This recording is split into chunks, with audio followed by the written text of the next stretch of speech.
അടിയന്തര നടപടി സ്വീകരിക്കുന്നതായി കാണുന്നില്ല. ആവശ്യമായ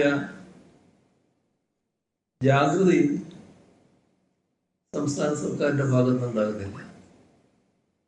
അതുകൊണ്ടാണ്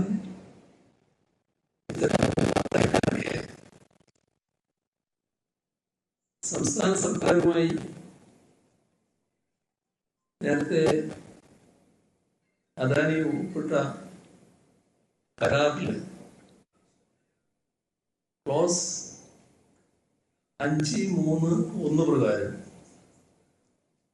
ഉടമസ്ഥാവകാശം മാറുന്നതിന് സർക്കാരിന്റെ മുൻകൂർ അനുമതി വേണമെന്ന് വ്യവസ്ഥ ചെയ്തിട്ടുണ്ട്.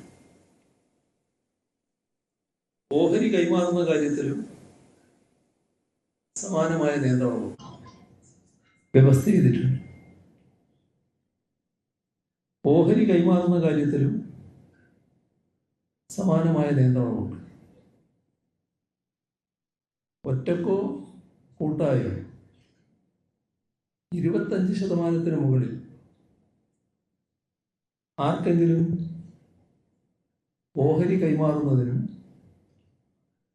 മുൻകൂർ അനുമതി ആവശ്യമാണ്. അദാനി ഗ്രൂപ്പിന് ഉടമസ്ഥാവകാശം മൊത്തത്തിലോ ഓഹരി കൈമാറ്റത്തിലോ സംസ്ഥാന സർക്കാരിന്റെ മുൻകൂർ അനുമതി ഇല്ലാതെ കഴിയില്ല. ഇതാണ് ക്ലോസ് 5.3 വ്യക്തമാക്കിയിട്ടുള്ളത്. എന്നാൽ സെബിയെ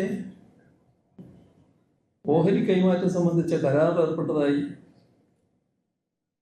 അറിയിക്കുന്നുണ്ട്. പക്ഷേ ആ ഘട്ടത്തിൽ സംസ്ഥാന സർക്കാരിനെ അറിയിച്ചിട്ടില്ല. സംസ്ഥാന സർക്കാരിന്റെ മുൻകൂർ അനുമതി തേടുക എന്നത് കേവലമായൊരു സാങ്കേതികതയല്ല. ഇത്തരമൊരു കൈമാറ്റത്തിന്റെ ആവശ്യകത പരിശോധിക്കാൻ സംസ്ഥാന സർക്കാരിന് അവകാശമുണ്ട്. ഇതൊക്കെ ലംഘിച്ചാണ് അദാനി ഗ്രൂപ്പ് മുന്നോട്ട് പോകുന്നത്. ഇതുകൂടാതെ 2015 SEBI listing of obligation and disclosure requirement regulation 30 പ്രകാരവും അനുബന്ധ സർക്കുലർ പ്രകാരവും അദാനി ഗ്രൂപ്പ് സെബിക്ക് നൽകിയ അപേക്ഷ മാനദണ്ഡങ്ങൾ പാലിച്ചുകൊണ്ടുള്ളതല്ല. ഇത്തരം കാര്യങ്ങൾ കൃത്യമായി മാനദണ്ഡങ്ങൾ പാലിച്ചു പോകേണ്ടതാണ്. കൃത്യവും സുതാര്യവുമായ വെളിപ്പെടുത്തലുമില്ല. ദേശീയ സുരക്ഷയും പൊതു താല്പര്യവും പാലിച്ചുകൊണ്ട് മാത്രമേ അനുമതി നൽകാവൂ എന്നാണ് കരാറുള്ളത്. സംസ്ഥാന സർക്കാരിന്റെ മുൻകൂർ അനുമതി ലഭ്യമാക്കാത്തതുകൊണ്ടും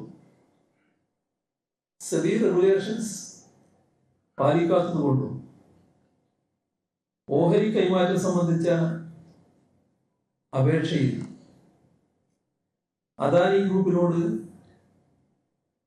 വിശദീകരണം തരണമെന്നാണ് കത്തിൽ ആവശ്യപ്പെട്ടിട്ടുള്ളത്. അതോടൊപ്പം തന്നെ ഇതിന്മേൽ മറ്റു മേൽ നടപടികൾ സ്വീകരിക്കണമെന്നും കത്തിൽ ആവശ്യപ്പെട്ടിട്ടുണ്ട്. നിലവിലുള്ള ചട്ടങ്ങളും നിയമങ്ങളും പാലിച്ചാൽ അദാനി ഗ്രൂപ്പിന്റെ ആവശ്യം നിലനിൽക്കുന്നതല്ല എന്ന് കാണാൻ കഴിയും. സംസ്ഥാന സർക്കാർ അദാനി ഗ്രൂപ്പിനെ രക്ഷിക്കാൻ